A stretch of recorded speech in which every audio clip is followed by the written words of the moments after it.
Hello friends, welcome to my channel. आज की इस वीडियो में हम लोग बात करेंगे जितने भी मेन बोर्ड के आईपीओस हैं उनकी एक एक करके अपडेट के बारे में जानेंगे। क्या उनका ग्रे मार्केट प्रीमियम चल रहा है, कितना उनका सब्सक्रिप्शन हो चुका है, कौन सा आईपीओ जो है वो भी चल रहा है, कौन सा आने वाला है, कौन सा की कब जो है वो लिस्टिंग है, कितने पे लिस्टिंग होने की उम्मीद है। ये सारा जो है डिटेल में एक एक करके बात करेंगे। सबसे पहले बात कर लेते हैं सबसे बड़े साइज का जो आईपीओ इस टाइम पे करंटली ओपन है, आईसीआईसीआई एएमसी का आईपीओ। इसका जो डे वन है ऑलरेडी जो है वो जा चुका है। 12 से लेके 16 दिसंबर तक ये पर्टिकुलर आईपीओ ओपन होने वाला है। ठीक है, तो आपके पास जो है वर्किंग डेज के हिसाब से बात करी जाए तो मंडे और ट्यूसडे का दिन ही है जिसमें आपको ये अप्लाई करना है। ठीक है, अब अगर मैं बात करूं तो ये जो डे वन में ही ऑलरेडी जो है 2 गुना के आसपास क्यूआईबी में ऑलरेडी सब्सक्राइब हो चुका है।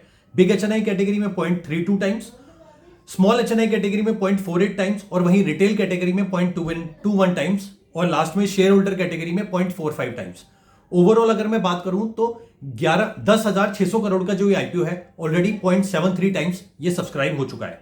काफी अच्छा जो रिस्पॉन्स है इस पर्टिकुलर आईपीओ को जो है वो देखने को मिल रहा है। उसी की वजह से जो है इसका जो ग्रे मार्केट प्रीमियम है वो 15% के आसपास पहुंच चुका है। पहले ही जो प्रीमियम था 4-5% बन के रह गया था, बट अभी इसके अंदर जो उछाल आया है क्योंकि इसकी जो है डिमांड जो है ग्रे मार्केट में भी वो देखी जा रही है, तो इस पर्टिकुलर आईपीओ में जो है अलॉटमेंट भी भर भर के होने वाली है। आप जो है एक पैन कार्ड से जो है 2 एप्लीकेशन लगा पाएंगे इस पर्टिकुलर आईपीओ में। एक तो नॉर्मल जो आप लगाते हैं आइदर रिटेल और स्मॉल एचएनआई और बिग एचएनआई, प्लस हर एक जो कैटेगरी है उनके साथ एक आप एडिशनल जो है कैटेगरी ऐड कर दीजिए, शेयर होल्डर कैटेगरी। अगर आपके पास 5 दिसंबर से पहले पहले एक आईसीआईसीआई बैंक का शेयर डीमैट अकाउंट में है तो आप एलिजिबल है to apply under share holder category as well as normal category. तो अब जो कॉम्बिनेशन बनेगा, 3 कॉम्बिनेशन बनेंगे आपके। कौन कौन से होंगे? एक तो होगा retail plus share holder category, एक होगा small HNI plus share holder category और एक होगा big HNI plus share holder category. तो मैं आपको ये बोलूंगा जो शेयर होल्डर कैटेगरी है उसमें जो आपकी लिमिट रहेगी वो एक लॉट जितने कोई 12,900 रुपए के आसपास का है, यहां से लेके जो लिमिट रहेगी आपकी 1,94,000 तक जो मैक्सिमम नंबर ऑफ लॉट्स आते हैं। ठीक है, तो ये जो है आपकी रेंज रहेगी। इसमें जो मैक्सिमम अलॉटमेंट के जो चांसेस होंगे शेयर होल्डर कैटेगरी में वो होंगे 1,94,000 वाली में। तो उसमें आप मान के चलिएगा सबसे बेस्ट जो अलॉटमेंट होगी वो उसी पर्टिकुलर जो है अमाउंट में अगर आपने पैसा लगाया होगा तो भी होगी, क्योंकि जनरली जो आप आईपीओ में इन्वेस्ट करते हैं वो आप ये कहते हैं कि मैं 15,000 की एप्लीकेशन लगाऊं रिटेल में या फिर 2 लाख के आसपास वाली लगाऊं। तो उसके अंदर क्या होता है, दोनों ही जो होते हैं उनको सेम जो है बास्केट में रखा जाता है अलॉटमेंट के टाइम पे। 15,000 वाला भी सेम बास्केट में रहेगा और जो है 2 लाख वाला भी सेम बास्केट में रहेगा। अलॉटमेंट होगी तो 15,000 वाले को भी 15,000 की होगी और अगर 2 लाख वाले को अलॉटमेंट होगी तो उसको भी 15,000 की होगी। ठीक है, बट इसके केस में ऐसा नहीं है। शेयर होल्डर कोटा में हमेशा जो है प्रोपोर्शनेट बेसिस के ऊपर अलॉटमेंट होती है, तो आप इस चीज का ध्यान रखिएगा और उसी हिसाब से जो है अप्लाई करिएगा। सबसे पहली जो प्रायोरिटी है वो आप शेयर होल्डर कैटेगरी को दीजिएगा।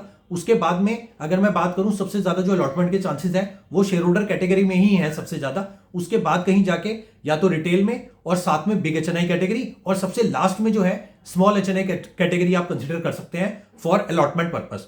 तो इस पर्टिकुलर आईपीओ के अंदर जितने भी मल्टीपल अकाउंट्स हैं उनसे आप भर भर के जो है अप्लाई कर सकते हैं। अलॉटमेंट के चांसेस बहुत ज्यादा होने वाले हैं, तो उसी हिसाब से आप ध्यान रखिएगा। अब जो है हम बात कर लेते हैं जो मेन बोर्ड के 2 आईपीओ जो है वो फ्राइडे को बंद हुए हैं। कौन कौन से? पार्क मेडी का और नेफ्रो केयर का। इन दोनों के जो अलॉटमेंट मैट्रिक्स है वो किस टाइप से रहने वाले हैं। सबसे पहले बात कर लेते हैं नेफ्रो केयर की। नेफ्रो केयर का जो अगर आपने बिग एचएनआई कैटेगरी में लगाया है तो आपको जो है 6 में से 1 एप्लीकेशन को जो है अलॉटमेंट मिलने वाली है। वहीं अगर मैं स्मॉल एचएनआई की बात करूं, out of 13 application 1 will get the allotment and retail category में हर 2 में से 1 एप्लीकेशन को अलॉटमेंट मिलने वाली है। वहीं पार्क मेडी की बात करें तो पार्क मेडी में 7 में से 2 लोगों को बिग एचएनआई कैटेगरी में अलॉटमेंट मिलेगी। वहीं स्मॉल एचएनआई में 11 में से 1 को अलॉटमेंट मिलेगी और वहीं रिटेल कैटेगरी में out of 3 1 will get the allotment. अब मैं बात करूं अगर इन दोनों के ग्रे मार्केट प्रीमियम के बारे में तो नेफ्रो केयर के ग्रे मार्केट प्रीमियम में जो है इसके अंदर जो है काफी अच्छा रिस्पॉन्स मिला है क्यूआईबी की तरफ से। 23 गुना से ऊपर जो है क्यूआईबी कैटेगरी सब्सक्राइब हुई है, जिसकी वजह से इसका जो ग्रे मार्केट प्रीमियम है 8% से ऊपर जा चुका है। वहीं अगर मैं बात करूं पार्क मेडी की तो पार्क मेडी का जो आईपीओ का ग्रे मार्केट प्रीमियम है 4% के आसपास चल रहा है। अब बात कर लेते हैं कोरोना रेमेडीज और वेकफिट मैट्रिक्स के आईपीओ की। इन दोनों की जो लिस्टिंग है वो कब है और कितने पे होने की उम्मीद जो है वो लग रही है। तो मैं आपको बता दूं कि दोनों की जो लिस्टिंग है वो 15 दिसंबर को मंडे को सुबह 10 बजे बीएससी और एनएससी के टर्मिनल पर होगी। कोरोना रेमेडीज की अगर मैं बात करूं तो इसका जो प्रीमियम है 300 रुपए के आसपास चल रहा है, लगभग 28% के आसपास। और वहीं वेकफिट मैट्रेस की अगर जो इनोवेशन है उसकी बात करूं तो इसका जो प्रीमियम है 3.5-4% के आसपास चल रहा है। तो एक जो है काफी अच्छी जो लिस्टिंग है कोरोना रेमेडीज में आप देख सकते हैं मंडे को सुबह में। तो इस टाइप से अगर आपको बाई चांस अलॉटमेंट मिली है तो उसके लिए कॉन्ग्रेचुलेशन। और इसको आप अगर लिस्टिंग पे बेचना चाहते हैं और ये जो 30% के आसपास का जो भी आपको प्रॉफिट मिल रहा है इसको आप बुक करना चाहते हैं तो इट्स वेरी गुड, क्योंकि आने वाले टाइम में और भी आईपीओज आ रहे हैं तो उसके अंदर आप जो है अपना पैसा रोटेट कर सकते हैं।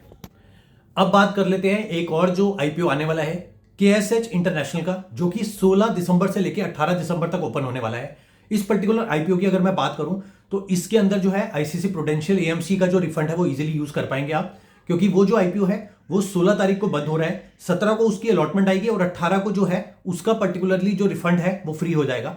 और उसी दिन 18 तारीख को ही जो है केएसएच इंटरनेशनल का आईपीओ बंद हो रहा है, तो आप जो है उसका रिफंड इजीली इस पर्टिकुलर आईपीओ के अंदर यूज कर पाएंगे। ठीक है, इस पर्टिकुलर आईपीओ की जो पूरी डिटेल है, डिटेल में एनालिसिस के लिए मैं एक अलग से वीडियो बनाऊंगा। अभी तक इसके अंदर कोई ग्रे मार्केट प्रीमियम जो है वो स्टार्ट नहीं हुआ है, तो मैं उसी का ही वेट कर रहा हूं, पहले वो ग्रे मार्केट प्रीमियम आ जाए तो फिर मैं आपके साथ एक डिटेल में जो है इसकी एनालिसिस की वीडियो बना के यहीं इसी चैनल पे शेयर करूंगा। तब तक थैंक यू सो मच।